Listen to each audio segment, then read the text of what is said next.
Firing Line with William F. Buckley, Jr. Our chairman for tonight, C. Dickerman Williams. Ladies and gentlemen, our topic for discussion tonight is, do we have anything left to fear from socialism? Our guest is Professor Sidney Hook. Our student guests are from the College of the City of New York. Mr. Buckley, will you proceed? Mr. Chairman, Professor Sidney Hook is probably the best-known living American philosopher. He is known in the Academy as an authority on pragmatism, the foremost disciple of John Dewey, author of From Hegel to Marx, The Metaphysics of Pragmatism, the hero in history. He is known among students as, and I quote one testimonial, quotes, one of the most stimulating teachers of our time. And he is known in the political world as an author, critic, pamphleteer, and speaker intensely interested in the theory and practice of freedom and democracy. Mr. Hook was born in New York City and is head of the all-university department at New York University, where he also has served for years as chairman of the Department of Philosophy. He has taught at Columbia, Harvard, the University of California, the New School for Social Research. Mr. Hook is a man of fierce independence, a prominent liberal who has taken on James Baldwin, a prominent Jew who has criticized the Zionists, a prominent socialist who is the bitterest enemy of the communists, a prominent educator who has spoken out against Berkeley, a prominent civil rightist who has spoken out against the excesses of the Warren Court. I welcome New York's keenest buzzsaw to a discussion of the question, do we have anything to fear from socialism? I should like to begin by asking Mr. Hook whether he would agree that there was a whole lot to fear, at least from the old dogmatic socialism now so widely abandoned. Mr. Hook. Well, that depends upon what you mean by socialism. In one sense, there was a great deal to fear from dogmatic socialism. There was a great deal to fear from dogmatic capitalism or any dogmatic point of view. But on the whole, if one doesn't take a dogmatic position, I would say there never was anything to fear from socialism. But unfortunately, in this country, the term socialism has too often been used as an epithet of denunciation rather than as an accurate adjective of description. It is, many people have thought it was vaguely un-American and was associated with the ideology of communism and the Cold War.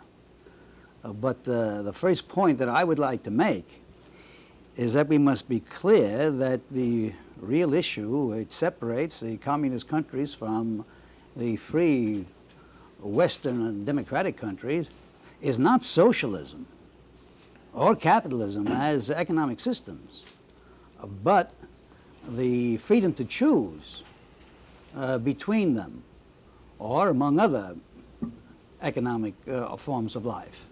As a democratic socialist, I've been opposed to communism because I believe in freedom, but I don't identify freedom with free enterprise as an economic system, since I think one would have to admit that in terms of our political system at any rate, we are not wedded to any particular economic system.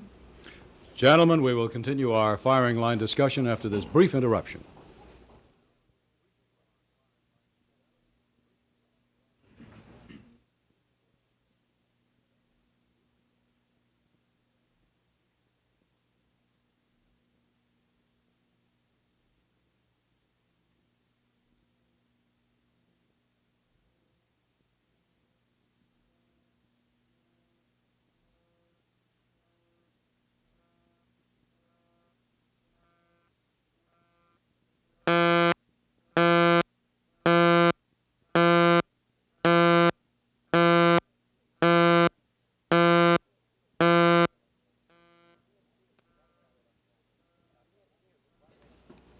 Now here, right away I don't understand you, Mr. Hook, and since you're one of the greatest teachers in the world, you can instruct me. You say that that which matters is the, quote, freedom to choose between them. Now I understand that it's quite correct that for so long as you are exercising that freedom of choice, the situation tends to be open, and a man is for that moment free. But once something has been chosen, there are consequences of its having been chosen, and those consequences are visited on the community. So that, for instance, if people freely choose to take everything that you have away from you, it can be said that they are free, but it can also be said that you are no longer free from that moment on, can't it? Well, if the consequences of the action are irreversible, that would be true. But in the presupposition of a democratic culture, one might adopt an economic program, and then in the light of the consequence of that economic program, reverse it. For example, when the English Labour Party came to power with a more or less of a socialist program, it nationalized a number of industries, including steel. But the consequences of its action, Professor Hayek to the contrary notwithstanding, was not the growth of serfdom in England, but the opportunity of the English people to examine the program in the light of their own experience. And then they voted the English Labour Party out of power. And they decided to denationalize steel, but they didn't denationalize the other industries. Then they denationalized. Yes, but at any rate, this indicates that an economic program can be adopted, either socialistic or capitalistic, without necessarily interfering with the processes of freely given consent, which define what I mean by democracy. Yeah. In other words, What about as I understand democracy, it is in order to develop a firmer basis for it that I advocate a socialist program. That is to say that socialism becomes an instrumentality by which we can further and enrich the democratic way of life. Yeah, I'm sure you believe in socialism because you believe that it will accomplish something good, not bad. But not merely that. That's too vague. Of Yeah. course, I believe that it is more in harmony with what I define as a democratic way of life. There was, of course, as you know, the theorist who wrote about the same time as Hayek, saying that one of the functions of a democracy in which socialism is admitted as an alternative economic system is to keep private property perpetually insecure. Now, for instance, Well, it seems who to me was that, that? it seems to be Lord somebody. I forgot his name. Well, at He any died. rate, he was a bad socialist. In any because- case, no, he wasn't a socialist. He was a wasn't bad socialist No, he because was not a socialist- socialist. He was not. On the contrary, Well, he was and an he was a anti-socialist. bad thinker. But surely his point was a is confused considerable one. thinker. For instance, it seems to me that one way to die young nowadays is to decide to go into the steel business in England. If on the basis of the history which you yourself have recounted, nobody who searches for any kind of serenity would choose that particular economic means of applying himself, right? Now, If those are the only hazards in the world, I think our society wouldn't be very dangerous. now you're too much a philosopher Well, no. But let's get back to the other to make point. that extraneous point. We're not talking about whether or not it's less or more dangerous to live under a social system than to walk over Niagara Falls in a tightrope. We're talking about whether or not there is something about the insecurity of a quotes-free society that permits the majority to sort of experiment around every time it wants to at the expense of minority rights. Well, no, I think now you are raising another question. In any democratic community, there is a problem of majority rule and minority rights. We're now talking about socialism as a set of economic measures. And now the 2 points I want to make here is this. Socialism isn't opposed to property of a personal kind. In fact, one of the indictments that the socialists have made of capitalist systems in the past is it hasn't produced enough personal property for everybody because it's generated a lot of poverty. What the socialists are interested in is property in the instruments of production. And they maintain that, as a rule, we don't... When you say they, you mean we, or are you distinguishing... Well, I say socialists, democratic socialists, socialists who agree with me, or let us say socialists like the English Labour Party, or the American Socialist Party. Socialists who take their standpoint on democracy and the ideals of the Declaration of Independence and the American Constitution. Now, What has democracy got to do with socialism? I don't understand that. oh, well, A great deal. In fact, I would say everything. In fact, it was Marx who said the first thing that the socialists would do when they came to power in undemocratic Europe would be to introduce democracy. And the connection would run something like this. And this is independently of whether one calls themselves a socialist or not. The Sabbath was made for man, man wasn't made for the Sabbath. The economic system was made for man, and man not made for the economic system. Now most socialists have a conception of a social order, a democratic order, which perhaps briefly we can say involves the belief that a democratic society is one in which there is an equality of concern for all human beings to develop themselves as persons. And it's a society in which institutions reflect that concern. I think we all know the rhetoric of socialism. Well, yeah, now, but see, this is a matter of, well, no, it's not a matter of rhetoric, it's a matter of meaning. The question whether or not somebody who dissents from this vision ought under free circumstances to be actively free to do so. Of course. If everybody in this room decided that they would have a glorious dream, a part of the consummation of which called for taking away my dog and my cat and my shoes, I would simply say that this wasn't a free society if they proceeded freely to do so. If your dog had rabies, I think they would be perfectly justified. No, well, if your cat was a nuisance, I'm sure you could give them a justification for anything you want to do. But see, but if they were perfectly harmless pets, then of course they wouldn't have a justification for doing it, and they would be violating the ethos of a democratic society if they did. The assumption is, of course, that suppose I'm a harmless steel producer. Well, now, somebody decides that they want to take over a all harmless steel. steel producer, but suppose not enough steel is being produced, and the community needs steel. Suppose I don't like now, to produce a lot of steel. You see. Isn't that my well, you business? don't have to. You I don't can be have a harmless tailor. Suppose I'm a harmless tailor, and you tell me I'm not making enough suits. It's precisely the hubris of socialism, it seems to me, that makes you feel free to question my judgment on these matters. If I want to produce 3 suits a day, because that's the extent of my interest in my enterprise, oughtn't I to be free to do so without your sticky fingers? Yes, you may be free to do that if there is no antisocial consequences of your action. On the other hand, I can't be antisocial? Why can't I be if people are being hurt, it's part of freedom, isn't it? Well, but of course, you don't believe that everybody can be free to do anything he pleases. There has to be certain that the consequences of one's action, in some sense, depend upon, let's say, other freedoms. You see, there are a conflict of freedoms in the world. Yes, and now the question arises. But a negative freedom is one which I think I'm more prepared to defend than socialist theorists tend to be. No, I would defend certain types of negative freedom. Let us say you don't have to agree with what you read. You don't have to attend any meetings that you don't want to. All sorts of these negative freedoms. But that's purely intellectual. I'm talking about very, very concrete freedoms. Again, the business of, I have a little steel mill, let's say, and you think that I'm not meeting a Stakhanovite quota. Well, it's not a question of opposing whoever it is to take it away from me. Quota.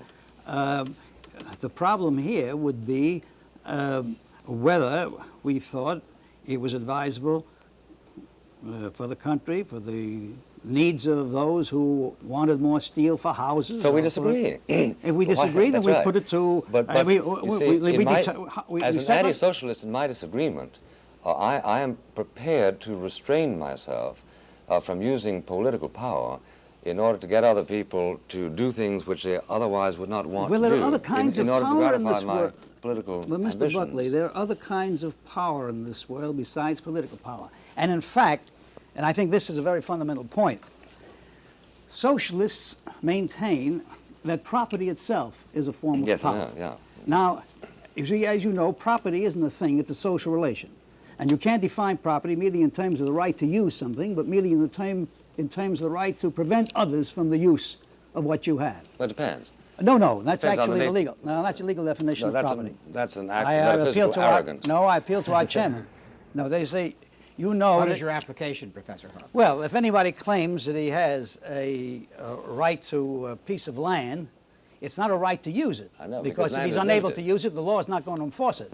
But if he has a right to a piece of land, then legally he can prevent other people from using it. Yes, They certainly under ordinary circumstances, now that that's is it. true. But He has the right to keep other people off that Now property. that's what I mean. Now, if a man has property in the instruments of production, and the use of these instruments of production necessary for people to live, then his power in that property means power over those who must live by them. Yeah. In other words, In those economic circumstances. power, That's right. economic power may sometimes carry with it a greater influence on the lives of others than even political power. And the socialists want to make that economic power responsible. They want to make it responsible to those who are affected by its exercise and its again, use. you're giving us the rationale for socialism. Well, that's a very but good I- argument for it. No. But let me give you an illustration. If Mr. Buckley. you want to end this debate, we can do it right away by simply saying, will you grant that nice people become socialists? To which I would say yes. I No, grant it that's right away. irrelevant. It's not a But I'm question of granting it. I'm nice saying, people, it's a does it question of in- argument. Does it in fact affect the freedom of the dissenter? And this is a ground which I think, for quite understandable reasons, you tend to shrink. Not at from all. I'm conducting all this for the debate. right of dissent, but I maintain that it is a confusion but to you like only a identify platonic dissent. the right of dissent with the right of a man to own a steel mill. That's not a right of dissent. If his exercise of his economic power adversely affects the lives of others. Let me give you an illustration. One of the New England towns I sometimes spend my summers are close by. There is a large plant. It's the only plant in town. Why don't they The build town is another? built around. It's somewhere in New Hampshire and Vermont. Well, the owner or the owners, discovered that they could make more money in Hialeah somewhere else. And so they decided to shut down that plant. In doing so, they exercised profound power over the lives of the people dependent upon that plant. There may have been good and sufficient economic reasons involved. Like the man who but- invented the automobile, the exercise. Well, plant, right? but the point is that there was no accountability on the part of the man who owned that plant. And since you challenged my connecting socialism and democracy, I want to do it right there. When I say that socialism is that economic system which we believe furthers a democratic way of life, I mean precisely that it enables us to give power to those who are affected by economic decisions. Correct. And I think that you put your finger on precisely Gentlemen, the may we difference. pursue this point further after this very brief interruption?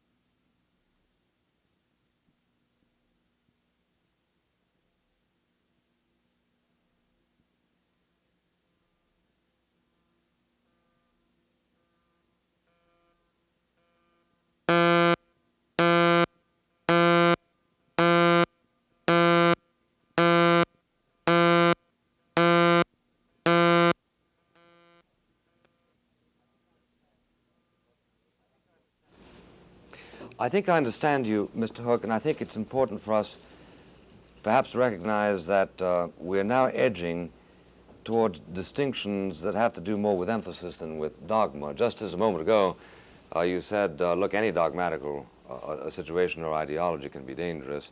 I'm willing to make, in behalf of capitalism, the same admission. If in fact we had a drought, Mr. in Buckley? fact we had a drought situation and one person owned all the wheat, then this would be obviously intolerable. Well, I've sometimes said, Mr. Buckley, that with respect to capitalism and socialism in this country, it wasn't a question of either or, but of more or less. Now, surely Yeah. you don't believe that. Well, I think Well, it's, now I believe- I think it's obvious. You do. Well, then Sure. I'm for more. Yes, for that's more right. socialism. I know you are, yeah, and I know you are. I'm But puzzled you're- as to you're why also- you were you're- against. Correct, but why you you're also, not. you also have certain theoretical, you rely heavily on certain theoretical arguments. No, which let's I look think, at history. Which I think are fragile. Well, let's examine them. Correct. That's what I tend to do. Now, it seems to me that a case can always be made for the collectivity moving in on a particular situation to avoid a particular kind of disaster, drought, war, pestilence, shortage, the rest of it. What interests me is the presumptions. And the presumptions, in my judgment, are in favor of private property, and are against permitting the state to deploy property any more than one would permit the state to deploy opinion, let's say. I think that the aperçu, if you like, of the conservative is that there is a relationship between private property and freedom, and that socialism, although it is so often justified in terms of this elevated rhetoric about doing something for a particular community, or often is nothing more than the exercise of a particular people's desire to fuss around with the system for a particular advantage. It might be selfish, it might be altruistic, but at the expense of these presumptions. But, Mr. Buckley, you haven't answered my arguments, and I think your rhetoric is more sustained than mine. But let me bring the argument back to what I think are the relevant points. I'm prepared to grant that where free enterprise satisfies human needs as reflectively determined, then the state or community doesn't have to step in. Oh, no, but wait, you're not prepared to do that because believing as you do in democracy, you think that a society has the right, even if it is satisfying human needs, to proceed for whatever reason. No, but you haven't followed what I've said, because if I've defined democracy as way of life as equality of concern for human beings to develop themselves to their full powers. Now, if the operation of a free enterprise economy permits human beings to do that, then I think the less government, the better. But in the light of history, and now I can point out that I'm abandoning what you call merely theoretical arguments and turning to history. If an economy generates, widespread distress and unemployment, and I still have very vivid memories of the Depression in this country, then it is the function of the community.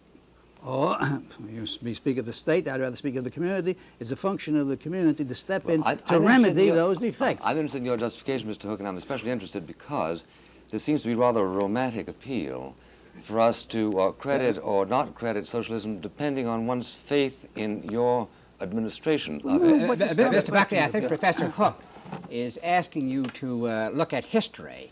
He regards history as showing that socialism is the best economic system. Not altogether. What are your views on it? No, I wouldn't say that. I say A, it's nonsense. But B, that Mr. Hook has a theoretical problem here that I must ask him to answer, namely this. If you can say... Suppose we do it this way. First, you put your theoretical question to Professor Hook, and then won't you discuss history? Anything you like. And then we have a question from a student. But okay, I just want to ask one question. If you have, let's say, a perfectly operating a bus system in a particular community, that is to say, the buses are on time, the rate is cheap, the profits are competitive, and the community, however, decides, because of its attachment to ideological predispositions, that the bus system ought to be municipalized. Under the Hook system, does it have the right to do so? It may have the right to do it, may be unwise. But actually, well, of course it's unwise. If the bus system is perfect, I know you know it's unwise, and you'd vote against it. If the bus system is functioning perfectly, then of course you don't want to municipalize it. But if you have a traffic system, what do you say to a society that chooses to do so, then? Then it would be unwise. A democracy doesn't always have to do wise things. It'd be foolish. Yeah. If you had a bus system which was functioning perfectly, in your sense, that it wasn't too expensive, it was efficient, then I would say let it alone. But suppose the bus system did not function. Let's not suppose that. That's when socialism steps in. After all, a free enterprise system didn't exist in this pure form. But if we look back 50 or 100 years ago in this country, there was more free enterprise then than now. Yeah, but now we ask, why did the community step in? Why did the state step in 1933? It wasn't because things were working out beautifully. It was because people were hungry. It was because there was unemployment. It was because the capitalists of the country were crying out to the government to save them. Roosevelt could have nationalized the banks. He could have introduced socialism at that time. And after he took certain items from the program of the Socialist Party and managed to save the country, a good many of the people whom he helped doing that turned against him. And so I asked you to explain the historical development in this country from free enterprise to what we would call No, the this socialist is principle. recent history out of the yellow pages of the ADA. Well, and, I'm not a member of the ADA, but the, even the ADA can tell the truth I would- sometimes. I would dispute this Charles Gordon Mr. Buckley, recapitulation of history in you're 1930. well, But Do you think socialism ever has been tried, and how has it worked out? well, I think that the evidence is pretty abundant that socialism tends not to work. Where? And I think that this is one of the reasons Where? why. Well, for instance, the dogmatic socialism In has been, Scandinavia? has been pretty In much England? no. Right. That which is rich about Scandinavia is primarily done by free enterprise. Well, The- I the- wouldn't The percentage of Not the the- percentage of the private sector in Sweden, as you know, is startlingly large. Well, It is true. I It is grant. true that there is a welfare state in Sweden and so on, the rest of it. And I maintain that such is the vigor of free enterprise that it will even admit a certain amount of playing around So with socialism. but where did you say socialism failed? Well, I would say, for instance, it's failed miserably in India, where the standard of living Oh, is well, lower it than it was was- 20 it years was ago. never introduced in I think it's India. been a catastrophe Oh, it never in introduced in India. Yugoslavia, a mess Oh, in well, Egypt. I beg your Where has pardon, it worked is another way Yugoslavia. of putting it. There is no country which has introduced socialism in under democratic conditions. The only inference we can make is observing. You draw any conclusions from that? Yes. My conclusion is that you can't have socialism unless you have democracy. And the conclusion which I will draw from the state of affairs which exists in this country is the following. I notice that the state of freedom or political democracy is not restricted by the increase of what we might call the public sector or socialistic measures in the community. Now, you recall that Professor Hayek predicted that there could be no halfway house to socialism, that once you introduced these measures, even in the welfare society, before long, you would end up with 1984. Now, Mr. Buckley, in this country, we have an economy which, despite the fact that some people don't like the use of the term, is more socialistic than it used to be. But today, I would say our country is politically more democratic than it used to be. For example, even your Conservative But I Party was now just has saying enriched that the scene. We I have was- more political. Nobody's What an restricting your freedom of extraordinary speech. illusion. You were talking about freedom, and all of a sudden you were talking about political democracy. Well, that's part of freedom. Well, it's Well, part of it, but course it's not the same thing. No, but- you were but about to your make a argument- grand demonstration Oh, and then dear. hook the philosopher all of a sudden No, to the no, profit. but, see- You've got to watch your category, Well, right? I've assumed. You see, say we have more political I have- democracy, but that doesn't mean we Yes. have more freedom I necessarily. beg does it? your pardon. I say where you have more democracy, then you certainly do have a more political freedom, even though there may be other aspects You of that. obviously studied the use of the word democracy. gentlemen, from we John have- Dewey, and he always- Well, Gentlemen, no, we have no, some no. questions from our students. This gentleman on my immediate right. Professor Hook, a lot of writers have pointed out that state-controlled industry is not necessarily correlated to economic efficiency for social good. In other words, that the ownership of the means of production is not necessarily the dominant factor in determining the amount of social good which comes out of production. And No, also, there's one more part to this question.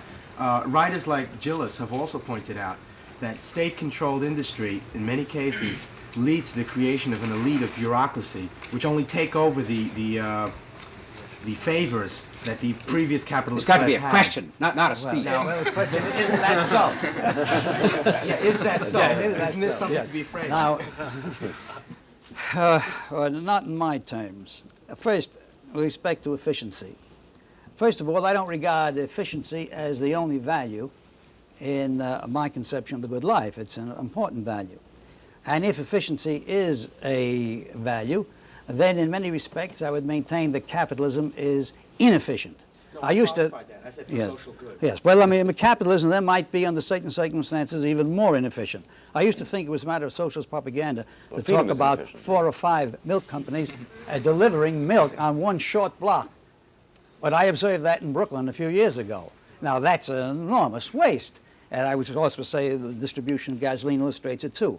Now, under socialism, there may be inefficiency also. The only question is, what is its impact upon other values in the culture? I would like, under a socialist economy, to plan for diversity on the cultural field. I don't mind if there's inefficiency. Gentlemen, we continue in In just a moment culture. after this brief interruption.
Mr. Buckley, the student on my left has a question for you.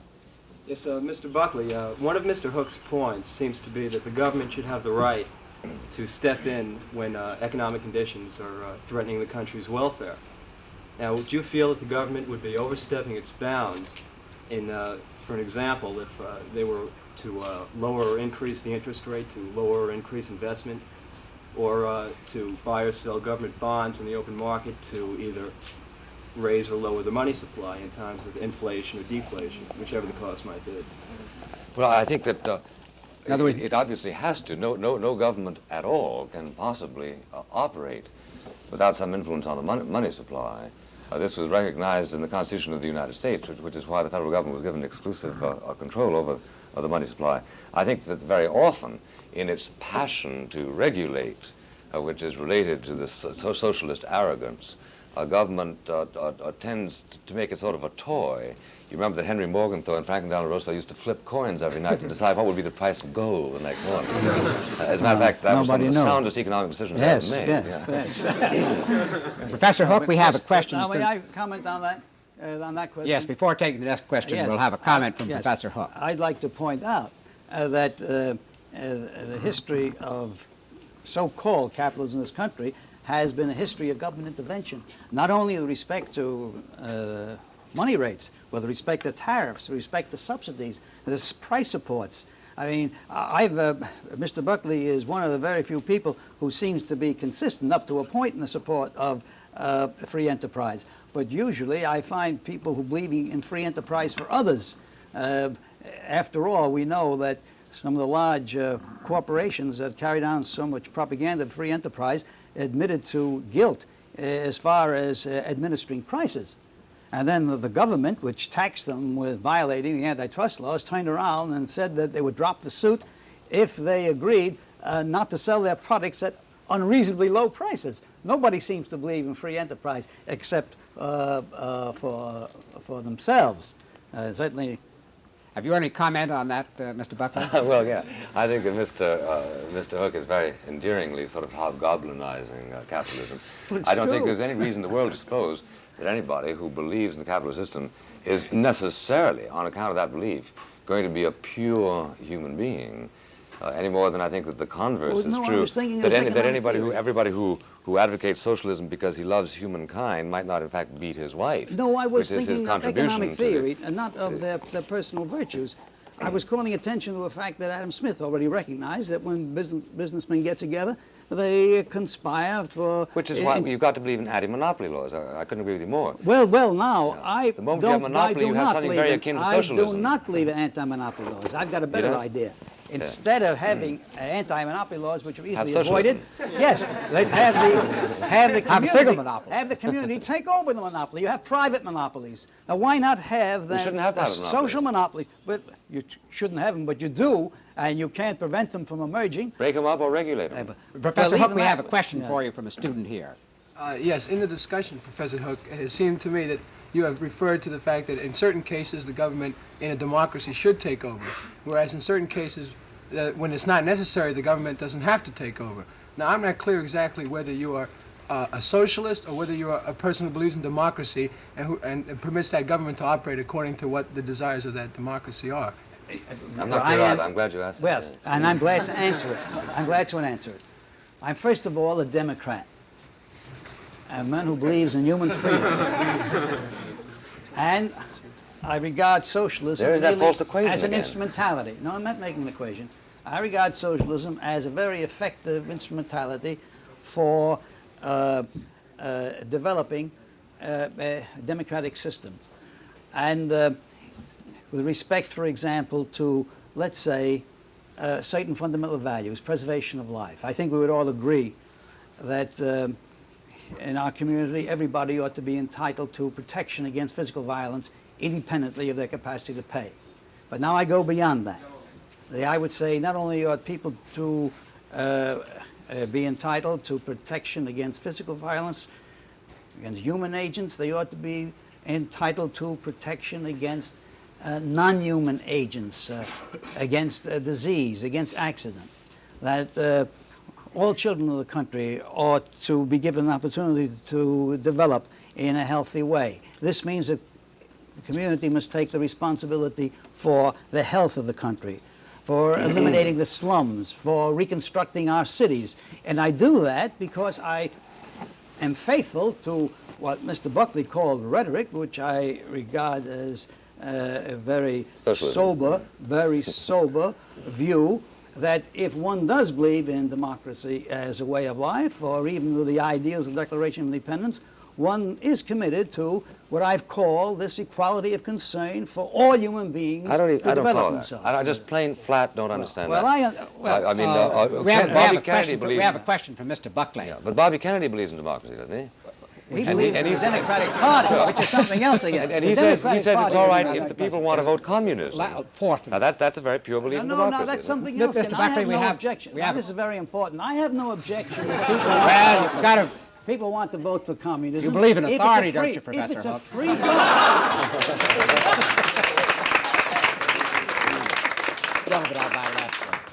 Mr. Buckley, before you brushed aside the historical aspect that Professor Hook brought up, I'd like to ask you, do you think that the government of the United States would have been able to recover from the Depression as quickly as we did?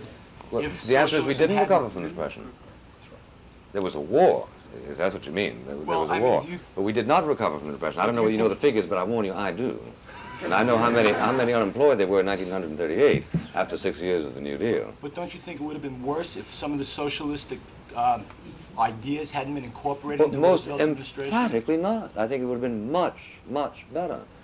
But precisely what you needed was a mobility of labor price at that particular point, plus certain kind. Now, I do believe that the government must always reach in and do the human work that is necessary. The government can't permit a single person to starve for so long as there are cumulative resources that make this unnecessary.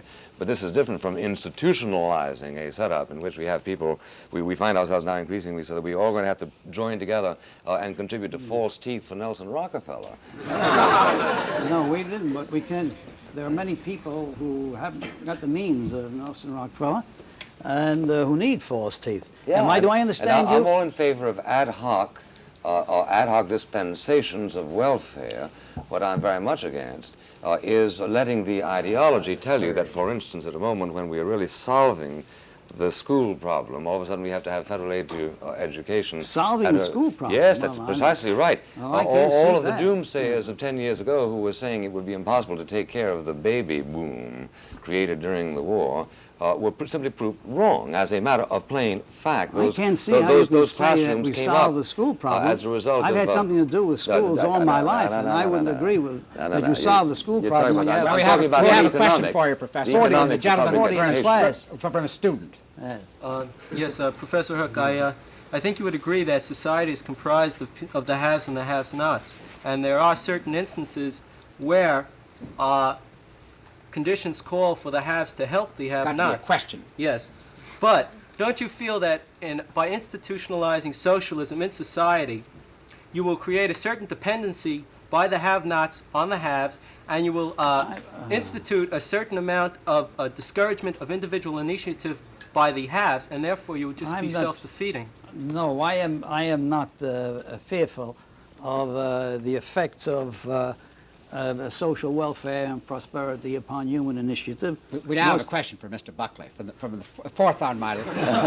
Fifth. Well, I yield to authority. That's right. We have government. I yield to authority. Yes, Mr. Buckley, you are obviously opposed to the use of socialism as an instrument to cure social ills under even the worst situations. You've said that... No, I said not under the worst situations. Well, you've said that the social instrument they used to help get rid of the ills under the Depression did not even work. But what would you propose as a substitute?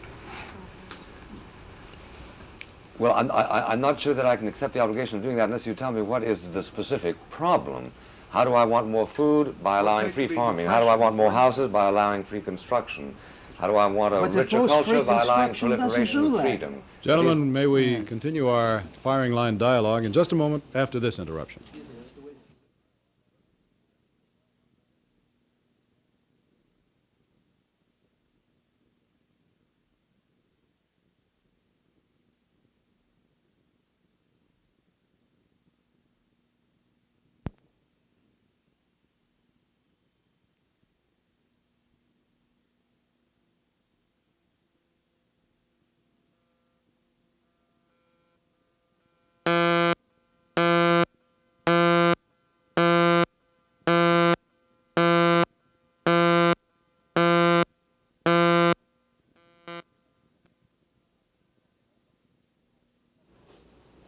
Professor Hook, we have a student with a question for you.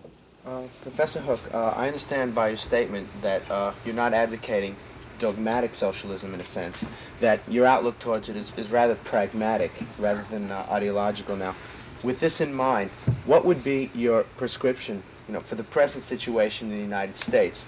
And, if I would imagine it would be to socialism to a question. degree. It's got to be a question. Yeah, and I just wanted to know if this would not tend presently to lead to a welfare state rather than socialism.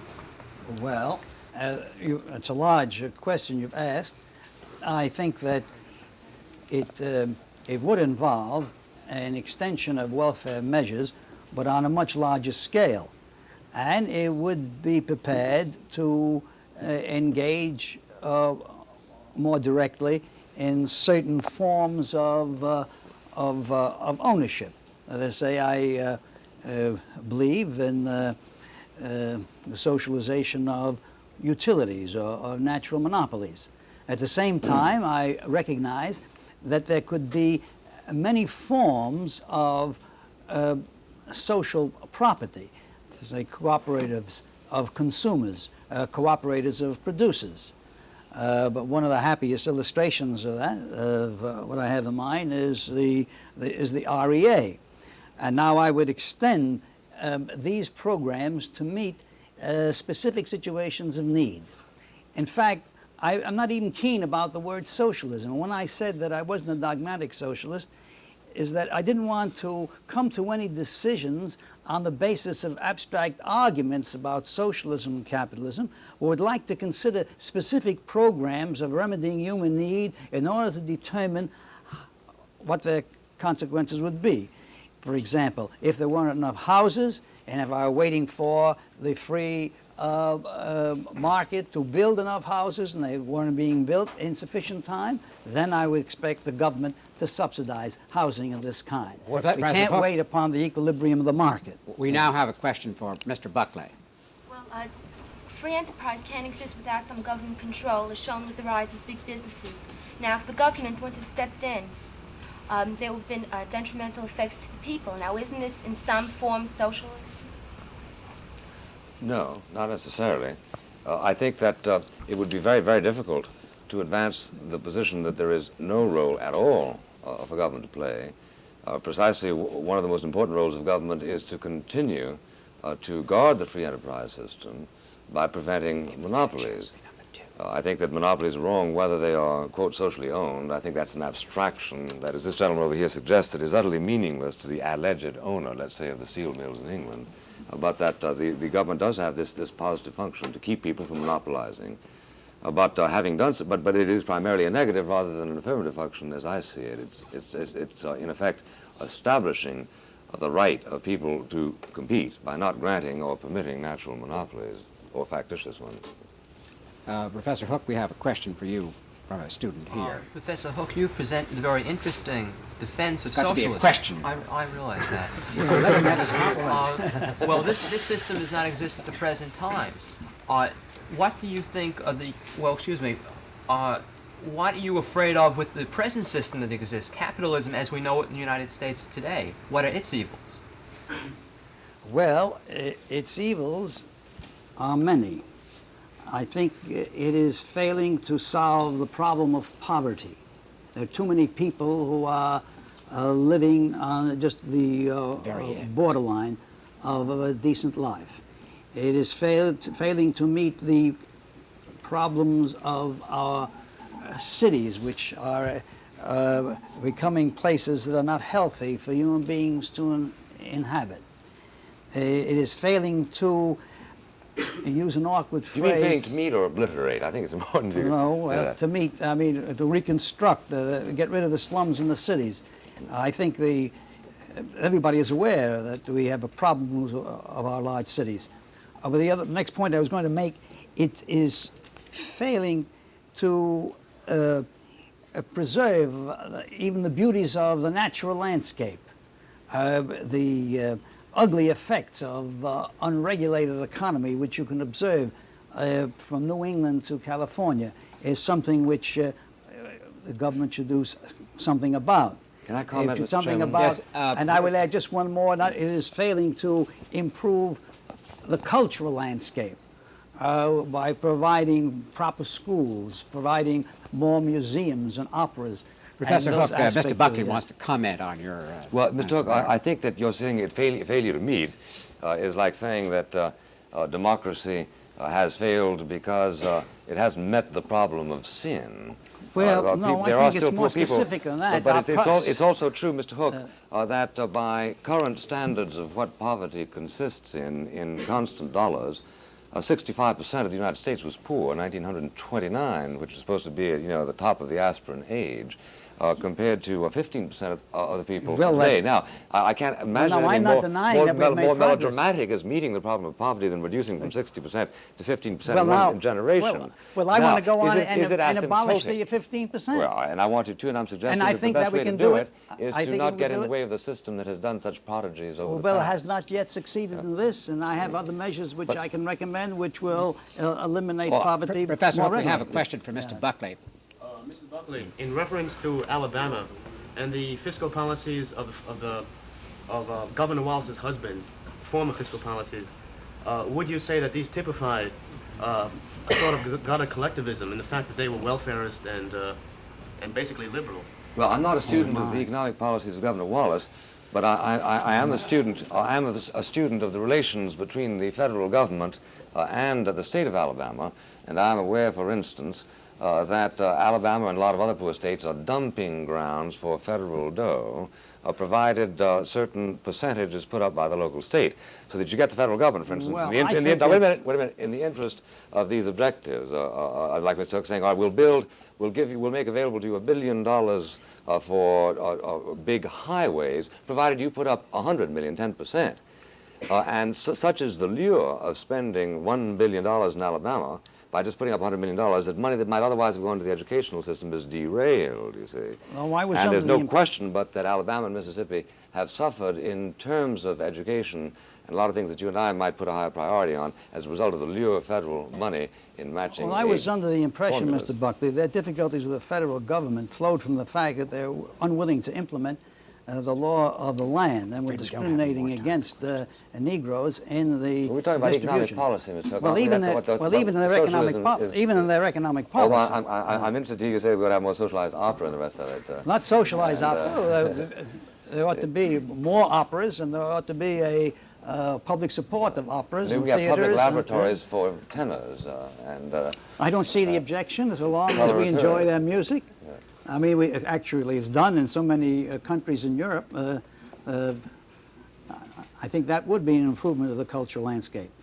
And I didn't like your reference to dumping money in these states. After all, if the federal government is helping these states, maybe it's not helping them enough and not helping them wisely. It's not helping them intelligently, for one thing. Well, now that's just the question. Yeah, but you're not opposed. Because socialism tends to be unintelligent. Well, they're not giving it to because it tends to rule for the collectivity, whereas there are really individual not fair. problems. I think we must examine the specific programs in these states in order to determine whether the government is acting wisely or not. That's why I cited a particular example of something that I had examined. See? And I think it's well, very I'm useful glad, to but do you're not opposed to helping these poor states solve their problems, which are accentuated because of historical reasons. Well, I'm not opposed to helping them if it is established that they cannot help themselves, which demonstration, however, some of you socialists tend to be. No, we're waiting. No, Gentlemen, we must again interrupt briefly this firing line discussion.